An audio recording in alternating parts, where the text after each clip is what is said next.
turning to foreign policy, this week we have, according to John Bolton, dispatched a carrier fight group. I imagine down to the Straits of Hormuz. Is that where is it? I'm not exactly sure where it's going. I think it's to block the Strait of Hormuz, which is where this prime oil flow point. And this, of course, is an incredibly aggressive move. This is the way that Iranians get their oil out of their country.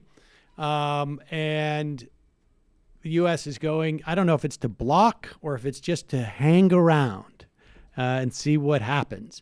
But that level of belligerence is, could be the predicate to some type of war or bombing with Iran, or perhaps it is a predicate to some proxy bombing Iran.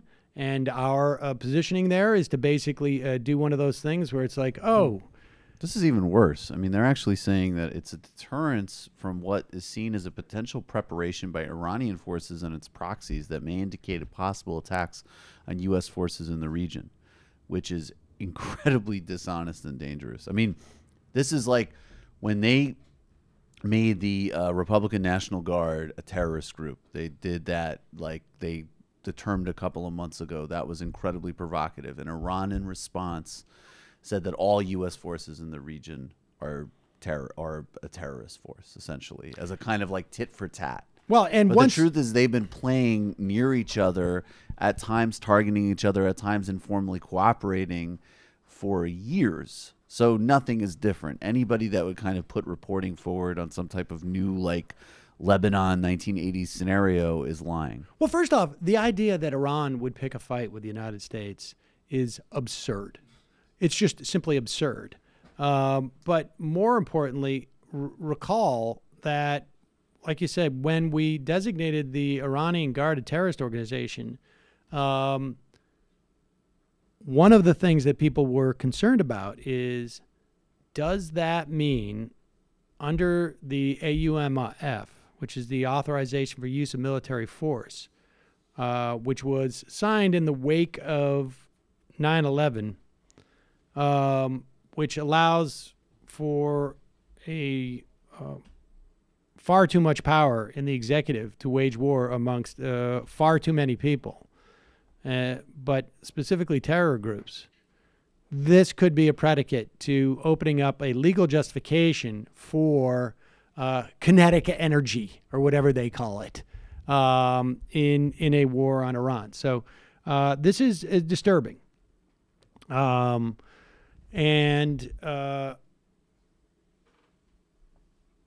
Matt Duss from Bernie Sanders' team. I mean, this is Barbara Starr from CNN credulously reporting Yeah.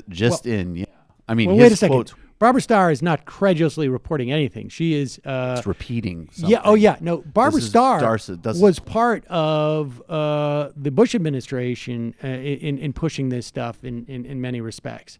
And Barbara Starr repeats, Justin, U.S. officials, wonder who, tell me the threats from Iran included, quote, specific and credible intelligence that Iranian forces and proxies were targeting U.S. forces in Syria, Iraq, and at sea.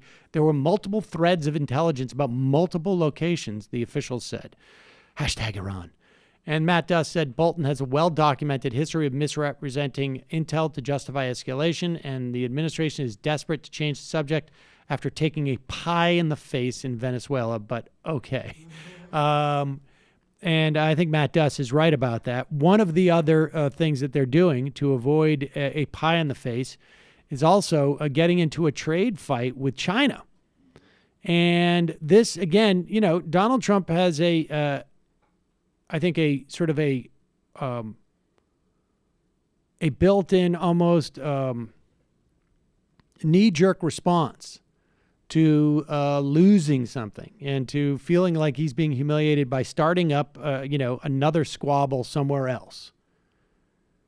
It's almost childlike in many respects. Like, I'm going to get attention even if it's for doing bad things. And here's Mike Pompeo going on Face the Nation to talk about we're getting tough with China. And which, I think we're probably getting tough in all the things that I least care about, and getting not so tough in the things that I do care about. And this Margaret Brennan on Face the Nation brings up some of the things that I would care about that we were getting tough on China, and that is really almost offensive to Mike Pompeo. And he won't say certain words. Can you come up with what words he won't say in this conversation? And I'll give maybe a little hint, but go. We heard from a Pentagon official on Friday a pretty stark description of what is underway right now in China. He said that there are 3 million Muslims being rounded up into concentration camps in China. Why hasn't the administration taken any... 3 million Muslims round up into concentration camps. Contemplate that. That is a horror. Listen to how much Mike Pompeo does not want to repeat what the Defense Department has said. Why hasn't the administration taken any kind of action or sanction against Beijing for this? Oh, goodness. President Trump has pushed back against China in a way that no previous president had.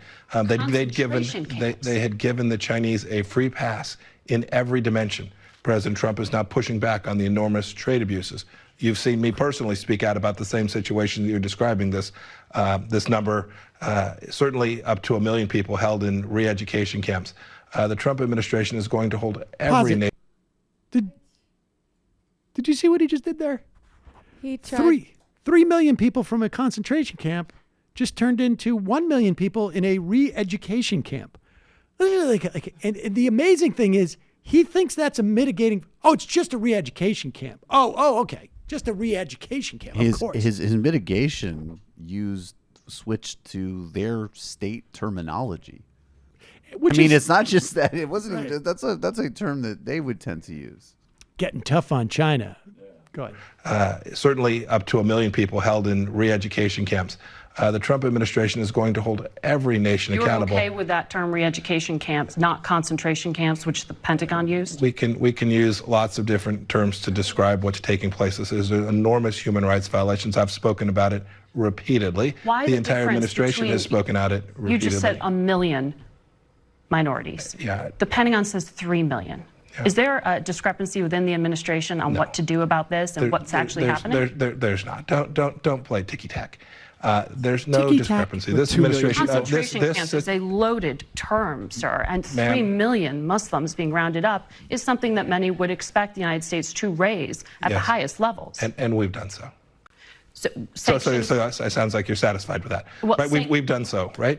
And so don't make. Should we expect that? Because the accusation, as you know, sir, is that the trade talks are causing the U.S. to choose its own financial interests over its values. Are you saying that's not the case and there will be actions taken? Thanks for the clarification of your question. I appreciate that. This administration can do more than one thing at a time. We're working to stop the intellectual property theft that has destroyed millions of jobs in the United States. We're working to stop the forced technology transfers that have taken place. We've got the largest defense budget in history in place, part of which will go to ensuring we counter Chinese military power. We're working on these human rights violations as well. This administration takes a backseat to no one in our that feeling when you get asked about a concentration camp with 3 million people, and you talk about we're protecting the rights of Hollywood filmmakers to not have their DVDs copied. Well, I'll tell you what, we won't let those fucking Chinese bastards do another friggin' bootleg. Keep pirating Ableton Live. Yeah, Kung Fu. Red Dead Letter, not this time. Yeah, not under this administration. Kung Fu Hustle 2 is not going to be on a street corner in Bushwick again. Well, he doesn't want to be a hypocrite, considering that the U.S. government also has concentration camps. Yeah. We're working on these human rights violations as well. This administration takes a backseat to no one in our efforts and our outcomes in achieving a more rational relationship with China. The previous administration put us in a bad place, and we're working to fix it. Were you just saying human rights are going to be included in the trade deal? No, human rights are going to be addressed. And we've done so. I've raised it in multiple conversations with my counterpart, their foreign minister, and with others. I've said the words. And how we backing that up? You better not be making those knockoff DVDs. So Mike raised it and I pushed back. What more do you want us to do about it? It was raised and pushed back both, which that's a lot of things. We did the raise and the pushback. It was we a did lot. both. It was a raise and a push. But no, it's not going to come up in the trade Yeah. talks at all. No, Wow. no. Can't. Whoa. No. You got to sell some soy. Mike, It's do you have not hypertension? Very touchy with the interviewer. Speaking of